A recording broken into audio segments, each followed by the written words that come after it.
Sir, you're under arrest for trespassing on HOA property. I'm standing on my own driveway when the cop says this. My own driveway. On land my family has owned since 1978. Behind him, Delilah Thornfield, our neighborhood's self-appointed queen, crosses her arms smugly. I warned you about those ugly solar panels, Adrian.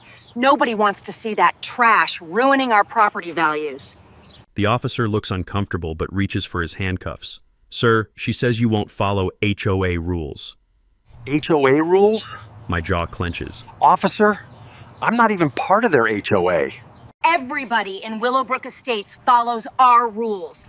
No exceptions, period. The smell of hot asphalt rises between us as I reach into my back pocket for a piece of paper that's about to flip this whole script. What would you do if your neighbor tried to control property you don't even own?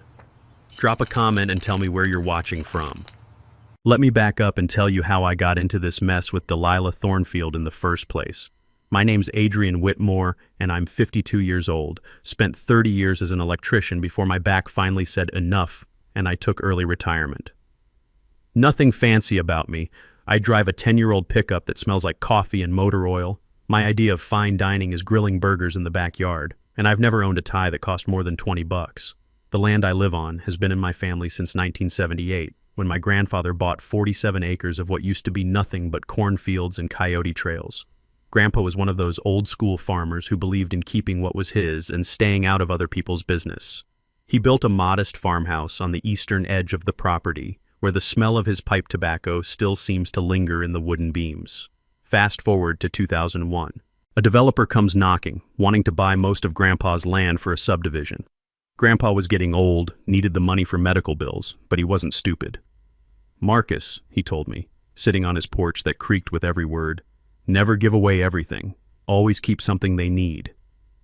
He sold 38 acres, but kept the original farmhouse and, here's the important part, several key parcels scattered throughout what would become Willowbrook Estates. I inherited everything when Grandpa passed in 2003, including his advice about city folks. They'll take everything if you let them, but they'll respect you if you don't. Enter Delilah Thornfield in 2018. She moved to Willowbrook straight from some fancy suburb pharmaceutical sales manager with a BMW she washes twice a week and opinions about everything from mailbox colors to what kind of grass you should grow. The woman could probably find fault with a rainbow if it wasn't color coordinated with her shutters. Within 6 months, she was on the HOA board. Within a year, she was president. Now, I'd been living peacefully alongside my neighbors for 15 years. Never had a problem with anybody. I keep my property clean, help neighbors with electrical work, and if someone's dog gets loose, I'll walk it back home with a smile. But Delilah had different plans.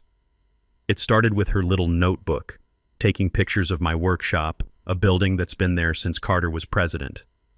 Too rustic for her taste. Then my vegetable garden became aesthetically concerning. The sound of my table saw on Saturday mornings was suddenly a noise violation.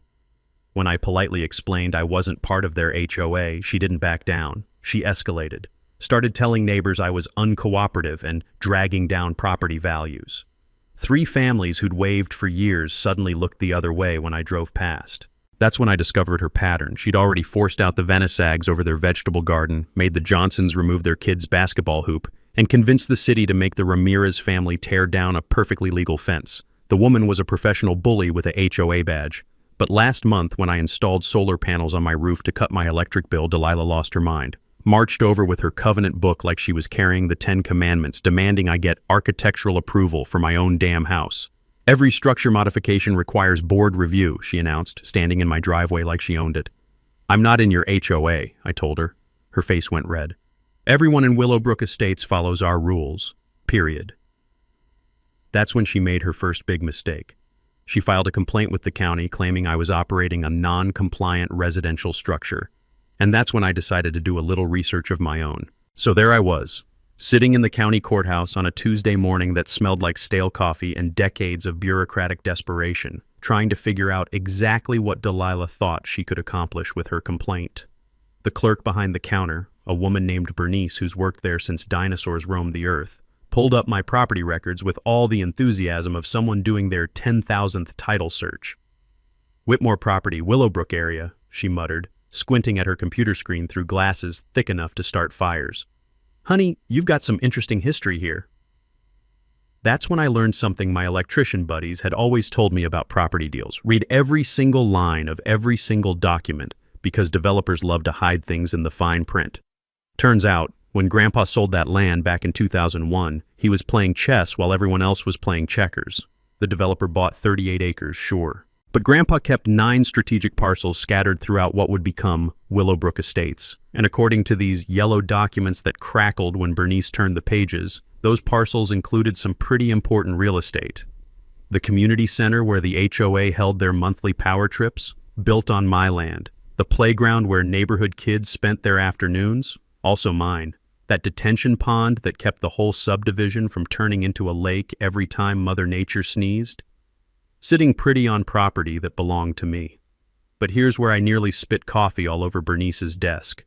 The community mailbox cluster where everyone picked up their Amazon packages was also on my land. Every single day, 34 households trespassed across my property to get their mail, and they had no idea. "Can you print all of this?" I asked. "Honey, at my age, I've seen every kind of property dispute you can imagine. But this?" She gestured at the screen. "This is about to get entertaining." My phone rang before I even made it to my truck. Delilah's number flashed on the screen like a warning signal. "Marcus, I've organized a petition," she announced without so much as a hello. Her voice carried that special brand of smugness reserved for people who think they're about to win an argument. 23 households have signed a formal request for the county to force you into HOA compliance. I looked down at the survey maps in my hands, showing property lines that made her petition about as useful as a chocolate teapot. Is that right? The county needs to understand that your non-compliance threatens our insurance rates and property values. We have standards here, and you will follow them. The irony was so thick I could have bottled it and sold it as syrup. "Delilah, can I ask you something?" "What?" Her tone suggested she was already regretting answering her phone. "When you walk to the mailbox every morning to get your pharmaceutical samples and complaint letters from other HOAs, do you ever wonder who actually owns the ground under your feet?" "That's common area, obviously. The developer set it aside for community use." "Right. And the community center where you practice your dictatorship skills?" "Also common area. What's your point, Adrian?" Here's where I made my first tactical decision. Sometimes the best way to handle a bully is to let them think they're winning while you quietly gather ammunition. "Just curious about property lines, that's all. You know how us country folk are about knowing where our boundaries are." "Well, you can be curious all you want, but you're still going to follow our rules or face the consequences." Click. She hung up on me like I was some kind of telemarketer. 3 days later, Delilah's petition landed on the county clerk's desk with all the legal weight of a paper airplane. 23 signatures demanding that Adrian Whitmore be forced to comply with established community standards and submit to HOA jurisdiction for the good of neighborhood property values. Poor Delilah. She'd just filed a formal government complaint demanding that a property owner get permission from people who were essentially squatters to modify his own land. But I wasn't ready to drop this bombshell yet. Instead, I called a professional surveyor.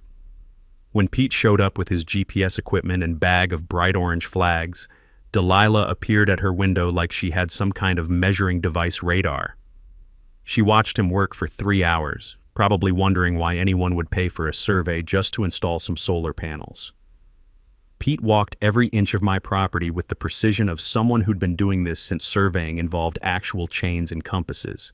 When he finished, orange flags dotted Willowbrook Estates like confetti after a very specific kind of celebration. "Your grandfather was either brilliant or lucky," Pete told me, packing up his equipment. "Most developers would have demanded those key parcels as part of the sale. He kept all the spots that make a community actually function."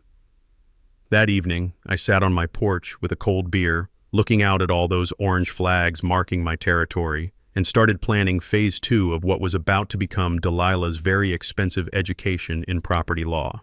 Delilah's next move came exactly 1 week later, and it proved she was either completely delusional or preparing for a career in professional overreach. I was in my workshop sanding down a cabinet for Mrs. Vanessa, the same neighbor Delilah had terrorized about her ethnic plants, when I heard car doors slamming in my driveway. Through the window dusted with sawdust that caught the afternoon light like glitter, I could see my nephew Jake's Honda Civic parked next to my truck. Walking toward him with the confidence of a federal marshal was Delilah, clipboard in hand, slapping what looked like a parking ticket under his windshield wiper. I stepped outside, still holding my sandpaper that felt rough as Delilah's personality. "Something wrong here?" She turned with that smile people use when they think they've checkmated you in chess. "Your nephew is in violation of visitor parking regulations. Section 4.7 clearly states guests must use designated visitor spaces only." Jake looked at me like someone had just announced the moon was made of cheese. "Uncle Adrian, I'm parked in your driveway." "Exactly the problem," Delilah continued, consulting her clipboard like it was the Constitution. "All parking within Willowbrook Estates must conform to community standards for aesthetic and safety compliance." Now, 30 years of electrical work teaches you about people who think they have authority they don't actually possess. I once had a homeowner try to tell me the National Electric Code didn't apply to his house because he disagreed with government overreach. Same energy, different delusion. Instead of arguing, I pulled out my phone and started recording. "So you're claiming legal authority to issue parking citations on my private property?" "On community property subject to HOA oversight, absolutely." "And my driveway is community property, how exactly?" "All residential areas within our subdivision boundaries fall under community jurisdiction for maintaining property values and neighborhood standards." The woman was basically claiming eminent domain over my driveway with the legal backing of a book club. After Delilah left, strutting back to her BMW like she'd just solved world hunger, I made a decision that would pay dividends for months. I installed security cameras around my property. Nothing fancy, just basic systems that would document exactly what was happening on my land. The footage from the first week was more entertaining than anything on Netflix. Night 1. Delilah dumping yard waste at my property line around 11 p.m., clearly operating under the cover of darkness like some kind of suburban garbage ninja. Night 3. Her husband using my land to turn around their landscaping trailer, leaving tire tracks in my grass like he owned the place. Night 5. Delilah herself creeping through my vegetable garden with a measuring tape, probably calculating how many property value points my tomatoes were costing the neighborhood. But Night 7 gave me footage that was absolutely priceless. I caught Delilah red-handed, literally, painting survey stakes. See, those orange flags Pete had placed to mark my property boundaries were apparently cramping her style. So there she was at 10:30 p.m. with a can of green spray paint, changing my bright orange property markers to match the grass. The woman was literally trying to erase my property lines. The next morning, I timed my walk to the mailbox perfectly, arriving just as Delilah was collecting her daily stack of pharmaceutical samples and neighborhood complaint forms. The air smelled like Mrs. Vanessa's honeysuckle, the same plants Delilah had tried to ban, as I approached what she still thought was community property. "Morning, Delilah. Sleep well?" She turned around with the expression of someone who'd been caught with their hand in the cookie jar. "I'm busy, Adrian." "I bet you are. Hey, quick question. Do you know what tampering with legal survey markers is called?" Her face went whiter than fresh paint. "I don't know what you're talking about." I pulled out my phone and showed her a screenshot from my security footage. There she was, clear as day, spray painting my property stakes in the middle of the night like some kind of suburban vandal. In most states, altering survey markers is a felony. Something about interfering with legal property boundaries. Funny how that works. She grabbed her mail with hands that were definitely trembling. "You're harassing residents of this community. I'm filing a restraining order." "Against a man checking his mailbox on his own property? Good luck with that." As she stormed off, I realized Delilah had just made her biggest mistake yet. She'd escalated from annoying neighbor to actual criminal activity, and she'd done it all on camera. That afternoon, I made copies of everything and scheduled a meeting with a property attorney. Because if Delilah wanted to play legal games, I was about to show her what real legal authority looked like. Delilah's third escalation came 2 weeks later, and this time she'd clearly been burning the midnight oil studying local ordinances like she was cramming for the bar exam. I was up on a ladder in the Johnsons' living room replacing a ceiling fan that hummed like an angry wasp when my phone rang. The caller ID showed county code enforcement. Never words you want to see on a Thursday morning. "Mr. Whitmore, this is Inspector Williams. We've received a formal complaint alleging unauthorized commercial activity at your residential address." I climbed down the ladder, wiping my hands on a rag that reeked of electrical paste and 30 years of honest work. Through the Johnsons' window, I could see Delilah standing in her driveway, pretending to water plants while obviously straining to hear my conversation. Commercial activity? The complaint states you're operating an unlicensed electrical contracting business from your home, conducting commercial operations in direct violation of residential zoning codes. The woman had done her homework this time. She'd figured out that I occasionally helped neighbors with electrical problems, installing outlets, fixing switches, basic maintenance I'd been doing since retirement, and she'd turned my good neighborliness into a weapon against me. Inspector, I help friends with electrical issues. No charge, no business license needed, just neighbors helping neighbors. I understand, sir, but we're required to investigate all complaints. Can you meet me at your property tomorrow at 2 p.m.? After hanging up, I sat in the Johnsons' kitchen that smelled like fresh coffee and maple syrup from their kids' breakfast and started laughing. Because while Delilah had been busy weaponizing county bureaucracy against me, I'd been doing some research of my own. My old foreman, Big Jim, taught me something valuable during a permit dispute back in '98. Marcus, he said, chomping on a cigar that could have been classified as a chemical weapon, when you're fighting City Hall, make City Hall fight itself. Government keeps records of everything, you just gotta know what to ask for. So I'd filed a Freedom of Information Act request for all public records related to the Willowbrook Estates HOA. Property tax assessments, business licenses, financial filings, the whole paper trail that bureaucrats love to generate. The files arrived in a manila envelope thick enough to stop bullets. For 15 years, the Willowbrook Estates HOA had spent exactly $847,000 on what they called community improvements and maintenance. Pool renovations that cost more than my truck, playground equipment fancier than most schools, landscaping bills that could feed a small country. But here's where it got interesting. Every single improvement had been made to facilities sitting on my land. The community center they'd renovated 3 times with granite countertops and hardwood floors, built on property I owned. That playground equipment they'd installed last spring, the kind with safety surfaces that cost more per square foot than my kitchen flooring, anchored in dirt that belonged to me. The basketball court they'd resurfaced twice, complete with professional-grade hoops, located on land I'd inherited from Grandpa. Even better, buried in the insurance paperwork like a time bomb waiting to explode, I found something that made my morning coffee taste like victory. For 15 years, the HOA had been paying liability insurance, utilities, and maintenance costs for commercial facilities on land they didn't own, didn't lease, and had no legal right to use. They'd been operating under the assumption that the original developer had secured permanent easements for community use. Turns out, assumptions and legal reality are about as compatible as cats and vacuum cleaners. When Inspector Williams showed up the next day, a guy who looked like he'd investigated every possible neighbor dispute known to mankind, I was ready with my own paperwork. Mr. Whitmore, I need to examine this commercial activity complaint. Absolutely, but while you're here, maybe you can help me understand something about commercial zoning violations. I handed him copies of my property deeds and the HOA financial records. If someone builds commercial facilities on your private property without permission and charges people money to use them, what would you call that? He studied the documents while his expression shifted from bureaucratic boredom to genuine fascination. Well, that would be unauthorized commercial use of private property, depending on the revenue involved, possibly commercial conversion without owner consent.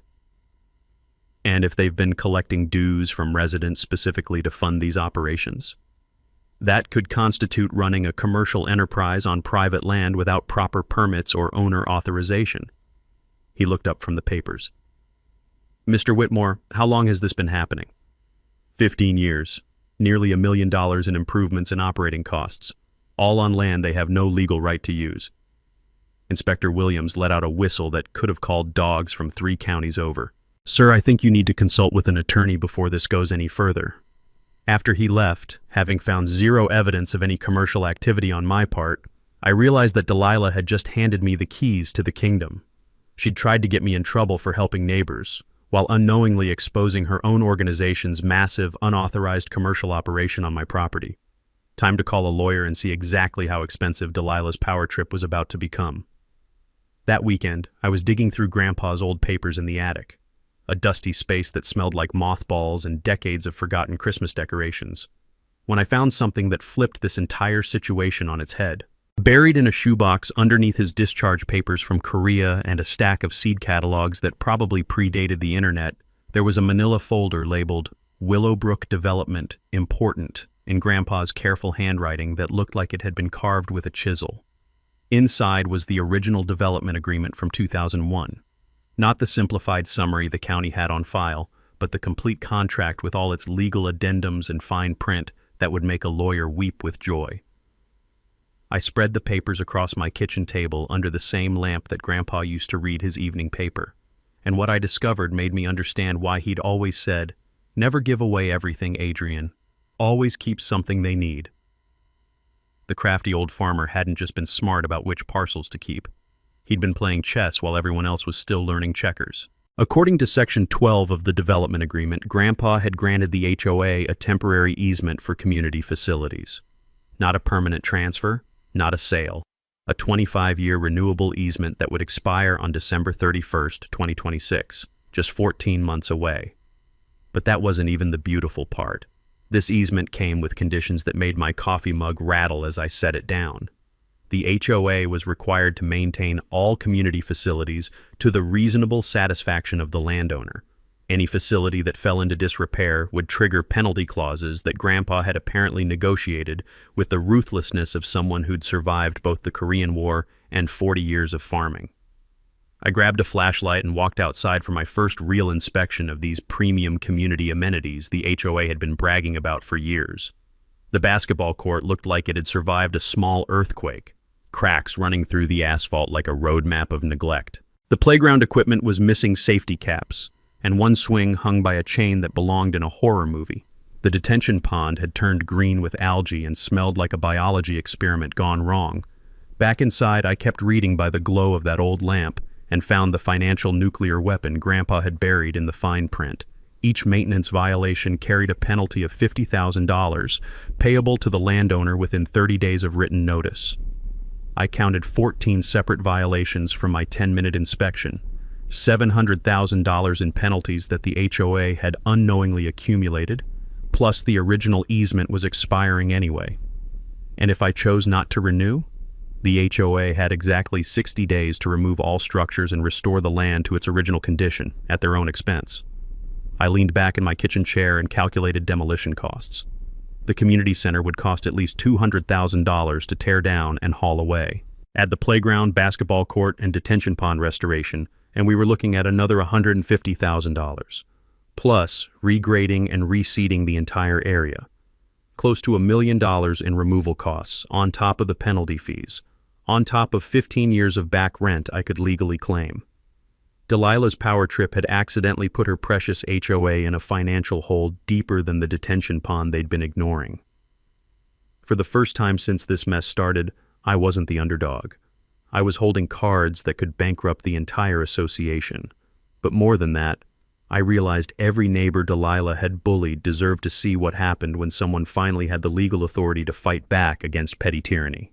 Time to call Rebecca Santos and find out exactly how expensive fake authority was about to become. Monday morning, I sat in Rebecca Santos's law office, surrounded by the smell of leather-bound legal books and freshly brewed coffee that probably cost more per cup than I spent on groceries in a week. Rebecca was the kind of lawyer who wore power suits like armor and had a reputation for eating property disputes for breakfast. "Marcus," she said, spreading Grandpa's contract across her mahogany desk like she was laying out battle plans. "Your grandfather was either a legal genius or he had one hell of an attorney. He always said he learned more about contracts from buying farm equipment than most lawyers learn in school." Rebecca laughed, a sound that probably made opposing counsel nervous in courtrooms. "Well, he certainly understood leverage. This easement agreement gives you more power than most landlords have over their tenants." She walked me through the legal mechanics with the patience of someone who'd explained property law to confused landowners 1,000 times before. The maintenance violations I documented were clear-cut breaches of contract. Each penalty was enforceable in court. And the most beautiful part? The HOA had unknowingly waived their right to dispute the landowner's assessment of what constituted reasonable maintenance standards. So I can basically define what's acceptable? Within reason, yes. And looking at these photos you took, I'd say your standards are more than reasonable. They're generous. Back home, I started what Rebecca called building the file, documenting every violation with the thoroughness of someone who'd spent 30 years writing electrical inspection reports. I photographed cracked pavement, measured gaps in safety fencing, and documented every broken piece of playground equipment with the kind of detail that would make insurance adjusters weep. But I wasn't working alone anymore. Mrs. Vanessa knocked on my door Tuesday evening, carrying a plate of homemade dumplings that smelled like heaven and a manila envelope that looked like trouble. "Marcus, I've been keeping records," she said, settling into my kitchen chair with the determination of someone who'd finally found an ally. Every time Delilah harassed me about my garden, every complaint she filed, every nasty letter she left in my mailbox. The envelope contained 3 years of documentation proving a pattern of targeted harassment that would make any reasonable person's blood boil, letters demanding she remove non-native plants that don't fit community aesthetics. Photos Delilah had taken of Mrs. Vanessa's vegetable garden with complaints about unsightly agricultural activity in a residential area. Even a petition Delilah had circulated trying to ban foreign cooking smells from the neighborhood. "She tried to make me feel like I didn't belong here," Mrs. Vanessa said, her voice carrying the weight of someone who'd endured too much in silence. "But this is my home." Wednesday brought Jake, my nephew, with news that made the whole situation even more interesting. "Uncle Adrian, you know how you asked me to research property values in the subdivision?" He pulled out his laptop, screen glowing with real estate data that told a fascinating story. Turns out, houses closest to your community facilities sell for $20,000 to $30,000 more than identical houses on the other side of the neighborhood. The irony was perfect. Delilah had been claiming my non-compliance threatened property values, while her neighbor's house prices were actually inflated because of amenities built on my land. By Thursday, word had quietly spread through the neighborhood grapevine that Mrs. Vanessa Waters better than the local news station. 3 more families came forward with their own Delilah horror stories. The Johnsons showed me letters threatening legal action over their kids' sidewalk chalk art. The Rodriguez family had receipts for the fence they'd been forced to rebuild 3 times because Delilah kept claiming it violated sightline regulations she'd apparently invented. Sarah Martinez, the young mother from Pine Street, brought something even better, a recording. "I started recording our HOA meetings when Delilah began targeting families with children," Sarah explained, playing audio on her phone that sounded like a dictator addressing her subjects. "Listen to this from last month's meeting." Delilah's voice crackled through the speaker. "Some residents seem to think they can ignore community standards just because they're not explicitly written down. Well, I'm here to tell you that maintaining property values requires vigilance against any element that threatens our neighborhood character." She never names anyone specifically, Sarah continued, but everyone knows who she's talking about. It's psychological warfare disguised as community leadership. Friday evening, I sat on my porch with a beer and a legal pad, planning what Rebecca had called the resolution strategy.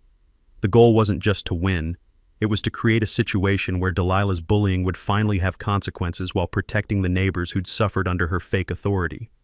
Rebecca had explained the timeline. I could file formal notice of the maintenance violations, giving the HOA 30 days to cure the breaches or pay the penalties. I could also announce my intention not to renew the easement, starting the 60-day countdown for facility removal. But timing was everything. I needed maximum witnesses, media attention, and community support when this went public. That's when I had the idea that would turn Delilah's next power play into her final performance. I was going to throw a community barbecue. Delilah's response to my newfound legal research was swift, desperate, and completely predictable. She called an emergency HOA meeting for the following Tuesday, sending out notices that read like declarations of war. "Urgent. Community standards crisis requiring immediate action," was the subject line on emails that hit every homeowner's inbox like digital panic buttons. I wasn't invited, obviously, but Mrs. Vanessa was, and she'd become my unofficial intelligence operative in this suburban Cold War. "She's losing her mind," Mrs. Vanessa reported, sitting in my kitchen Wednesday morning with tea that steamed like her anger. "Delilah stood up there claiming you're a threat to property values and community safety. She wants to assess every household $15,000 for legal fees to force you into compliance. $15,000 per household to pay lawyers to fight a battle they'd already lost." How'd that go over? About like you'd expect. The Hendersons walked out, 3 board members resigned on the spot. Janet Morrison asked if Delilah had completely lost her mind, and I quote, "because this sounds like extortion." But Delilah wasn't done. Thursday afternoon, she showed up at my front door with a briefcase that probably cost more than my monthly electric bill and the kind of smile people wear when they think they're about to deliver a knockout punch. Marcus, I have a proposition for you. I invited her in, mostly because I was curious to see how deep this hole she was digging would go. She settled into my living room chair like she was negotiating a hostage situation. The community recognizes that there may have been some misunderstandings about property boundaries, she began, opening her briefcase to reveal a stack of documents that looked official enough to fool people who didn't read the fine print. Is that right? We're prepared to offer you $25,000 to resolve this situation amicably. You sign these papers acknowledging our right to maintain community facilities, and everyone can move on peacefully. I picked up the contract and started reading. It was beautiful in its desperation, a document that would have given the HOA permanent ownership of my land for about 50 cents on the dollar, while waiving all my legal claims for violations they hadn't even fixed yet. This is interesting, Delilah, but I'm curious about something. What's that? Have you actually read the original development agreement between my grandfather and the builder? Her confident expression flickered like a candle in the wind. Of course, that's standard due diligence. So you know the easement expires December 31st of next year? The flicker became a full-blown power outage. There might be automatic renewal clauses. And you're aware of the maintenance standards requirements and penalty structure? She stood up so fast her briefcase scattered papers across my coffee table like legal confetti. Marcus, you're playing a very dangerous game. The community won't stand for one person holding everyone hostage. Hostage? I'm not the one demanding $15,000 from every family in the neighborhood. After she left, I made copies of her attempted bribery contract and added it to the file Rebecca was building. Because apparently, when you corner someone like Delilah, they don't surrender gracefully. They double down on stupid. Friday brought news that made the whole situation even more surreal. Mrs. Vanessa called with updates from the neighborhood gossip network that operated more efficiently than the internet. Delilah's hired private security for the next HOA meeting, she reported, her voice carrying the disbelief of someone watching a community board meeting turn into a military operation. 2 guards, supposedly to maintain order and prevent disruption. Disruption from who? Anyone who asks questions she doesn't want to answer, apparently. But the real entertainment came Saturday morning, when I discovered Delilah had escalated her campaign to social media. Someone had created a Facebook group called Willowbrook Estates Property Values Alert, with exactly 1 administrator and a series of posts that read like the manifesto of someone who'd spent too much time alone with their own anger.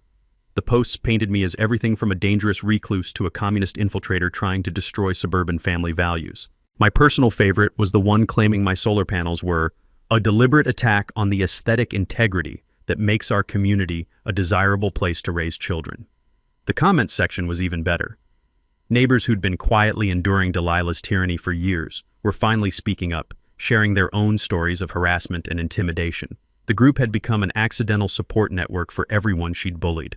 By Sunday, I realized Delilah had made her fatal mistake. She'd declared war on the entire community in my name, turning neighbors who might have stayed neutral into allies who were finally ready to see her reign of petty terror end.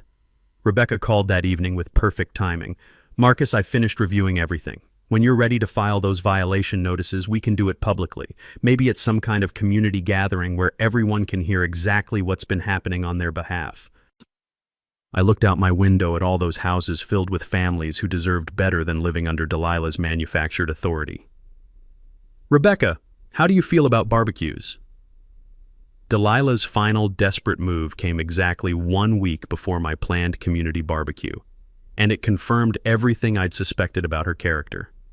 It started with whispers, the kind of neighborhood rumors that spread like wildfire through text messages and coffee shop conversations. Mrs. Vanessa called Tuesday morning with a voice tight with anger. Marcus, she's telling people you threatened her. Claims you said you'd make her pay for standing up to you. I was in my workshop, sanding a bookshelf that would never see the light of day if Delilah got her way, when the implications hit me. The smell of cedar shavings and the familiar weight of the sandpaper in my hands couldn't distract me from the fact that she was trying to paint me as unstable and dangerous. That's complete fabrication. But it gets worse. She's also spreading stories about you watching her house with binoculars and following her to the grocery store. Wednesday brought an escalation that crossed every line of decency I thought existed in suburban warfare. A Knox County Sheriff's deputy knocked on my door just as I was finishing my morning coffee, holding a temporary restraining order petition that read like fiction, written by someone with a grudge and a law degree. "Mr. Whitmore, I need to serve you with this petition for a protection order. You have a hearing scheduled for Friday at 2 p.m. The document was a masterpiece of creative writing. According to Delilah's sworn statement, I had engaged in a pattern of stalking, harassment, and intimidation designed to force her from her home and community leadership position. She claimed I'd made veiled threats about financial retaliation and had weaponized legal technicalities to terrorize law-abiding homeowners. The most creative part? She alleged that my security cameras were positioned specifically to invade her privacy and monitor her daily activities in violation of reasonable expectations of personal safety. I called Rebecca immediately. "This is desperation disguised as legal strategy," she said after I read her the petition over the phone. "She's trying to control the narrative before your barbecue, make you look like the aggressor before people hear the truth about who's been doing what to whom. Can she win? Not with the evidence we have, but she can cause you embarrassment and delay your plans. That's probably the point." Thursday evening brought the news that made me realize Delilah had completely lost touch with reality. Jake called with an update from his girlfriend, who worked at the bank where Delilah had apparently tried to hire a private investigator. "Uncle Adrian, she wanted someone to dig up dirt on you. Financial problems, criminal history, anything that would discredit you before the HOA meeting. Did she find anyone?" The PI laughed her out of the office, told her that trying to investigate someone for legally enforcing property rights was like hiring a detective to prove the sky is blue. But Friday's court hearing was where Delilah's desperation reached its peak performance. She showed up dressed like she was testifying before Congress, with a binder full of evidence that included enlarged photographs of my security cameras, printouts of my property deed with angry yellow highlighter marks, and a timeline of escalating aggressive behavior that read like a conspiracy theory. Her testimony was a work of fiction that would have made Hollywood screenwriters jealous. According to Delilah, I was a dangerous loner who'd infiltrated a peaceful community with the specific intention of destroying property values and terrorizing families. She claimed my legal research was actually surveillance and intelligence gathering, designed to harm law-abiding citizens. Judge Patricia Morrison, a woman who'd apparently heard every kind of neighbor dispute imaginable, listened with the patience of someone who'd been dealing with suburban drama since the Clinton administration. When it was my turn to present evidence, I simply handed over copies of the original development agreement, the HOA financial records, and photographs of the maintenance violations Delilah's organization had been ignoring for years. "Your Honor," I said, "Ms. Thornfield is asking for protection from a landowner who discovered that her organization has been operating commercial facilities on his property without permission, while spending nearly $1 million in community funds on improvements to land they don't own." Judge Morrison studied the documents for what felt like an hour, then looked at Delilah with the expression of someone who'd just realized they'd been listening to a very elaborate lie. "Ms. Thornfield, this appears to be a civil property dispute that you've attempted to reframe as a personal safety issue. Petition denied." As we left the courthouse, Delilah tried one last desperate move. She approached me in the parking lot with tears that looked about as genuine as a $3 bill. "Marcus, please, can't we work something out? This is tearing our community apart." "Delilah, you've spent 2 years bullying every neighbor who wouldn't bow to your fake authority. Now you're upset because someone finally has real legal standing to push back?" She got in her BMW and drove away, but I could see in her rearview mirror that this was far from over. Saturday's barbecue was going to be her last stand, whether she realized it or not. Time to let the entire community see exactly who had been wielding real power all along. Saturday morning arrived with the kind of perfect weather that makes you believe in cosmic justice. Clear skies, gentle breeze, and the smell of possibility hanging in the air like barbecue smoke. I'd sent invitations to every household in Willowbrook Estates, plus the township supervisor, county commissioner, and that reporter from the local newspaper who specialized in municipal government stories. The invitation was simple: community barbecue on the Whitmore property. Come learn about your neighborhood's real history. By noon, 47 people had gathered on my land, including families I hadn't seen outside their houses in years. Mrs. Vanessa brought homemade potato salad that could have ended wars. The Johnsons arrived with their kids and that basketball they'd been forced to put away. Even some HOA board members showed up, looking like people who'd finally decided to hear both sides of a story. I was flipping burgers on a grill that had seen better decades when County Commissioner Webb arrived with Township Supervisor Martinez. Both carried the slightly wary expressions of public officials who'd learned that simple neighbor disputes were never simple. "Marcus, appreciate the invitation," Commissioner Webb said, accepting a beer with the relief of someone whose Saturday afternoon just got more interesting. "Word is you've got some property issues to discuss. Nothing too complicated, just thought people should know where they're standing when they come to community events." That's when Delilah arrived.